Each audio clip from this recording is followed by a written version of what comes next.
दरवाजे पर दस्तक हुई। बाप ने अपने छोटे बेटे से कहा कि बेटा जाकर देख तो लो दरवाजे पर कौन है। बेटा जैसे ही दरवाजे की तरफ जाने लगा तो उसके बाप ने पीछे से आवाज लगाई और कहा कि अगर कोई मेरे बारे में पूछे तो उसे कहना कि मैं घर पे नहीं हूँ। बेटे ने इस बात में सर हिलाया और दरवाजे पर जा पहुंचा। उसने दरवाजा खोला तो वहाँ पे एक शख्स खड़ा था। उस शख्स ने उस बच्चे से पूछा कि बेटा क्या आपके पप्पा घर पर हैं? मुझे उनसे एक जरूरी काम था। वो बच्चा अपने बाप की बात पे अमल करते हुए फौरन बोला, नहीं अंकल, पप्पा तो घर पर नहीं है। ये सुनते ही वो शख्स वहाँ से चला गया और बच्चे ने वापस आकर अपने बाप को बताया कि पप्पा आपका दोस्त आया था और उसने आपका पूछा तो मैंने उसे कह दिया कि आप घर पे नहीं हैं। ये सुनकर बाप बोला कि शाबाश बेटा, बहुत अच्छा किया, अब जाओ और जाकर नमाज अदा करो। वो लड़का वहाँ से उठा और अपने बड़े भाई के कमरे में जा पहुंचा। थोड़ी देर सोचने के बाद वो अपने बड़े भाई से मुखातिब होकर कहने लगा कि भाईजान, पप्पा ने कहा है कि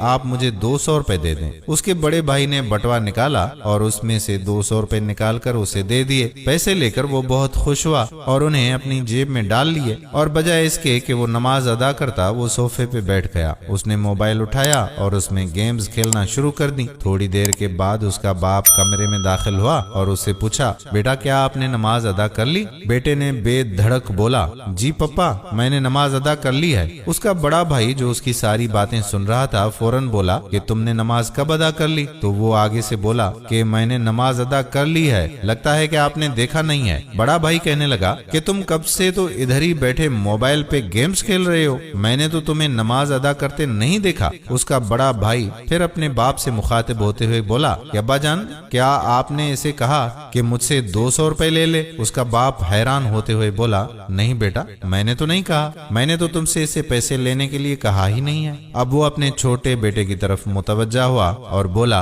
बेटा मैंने तुम्हें ऐसा करने को कब कहा था? बाप अपने बेटे पर बरहम होते हुए बोला कि बताओ मुझे, तुमने झूठ बोलकर अपने भाई से पैसे क्यों लिए और तुमने झूठ बोलना कब से शुरू कर दिया है? हम तो तुम्हें ये सब नहीं सिखाते, हम तो तुम्हें हमेशा सच बोलने की नसीहत करते आते हैं। उसका छोटा बेटा बड़ी ही मासूमियत से बोला, पप्पा थोड़ी देर पहले जब आपका दोस्त आपसे मिलने आया था तब आपने मुझसे क्यों बुलवाया था कि आप घर पर नहीं हैं, हालांकि तब तो आप घर पर थे। ये सुनकर बाप लाजवाब हो गया और उसे याद आने लगा कि कैसे उसने खुद ही अपने बेटे को झूठ बोलना सिखाया और अगर अब उसका बेटा झूठ बोल रहा है तो उसका सबसे बड़ा मुजरिम वो खुद है, क्योंकि औलाद बातों से नहीं अमल से सीखती है, जो हम उन्हें करके दिखाते हैं। दोस्तों, हमें लगता है कि अगर हम अपने बच्चों को अच्छी बातों की नसीहत करेंगे तो वो अच्छे इंसान बन जाएंगे, हालांकि ये बात सरासर गलत है, क्योंकि बच्चे वही आदत अपनाते हैं जो अपने माँ बाप को करते देखते हैं। इसलिए अगर हम अपने बच्चों की अच्छी तरबियत करना चाहते हैं तो हमें अच्छाई का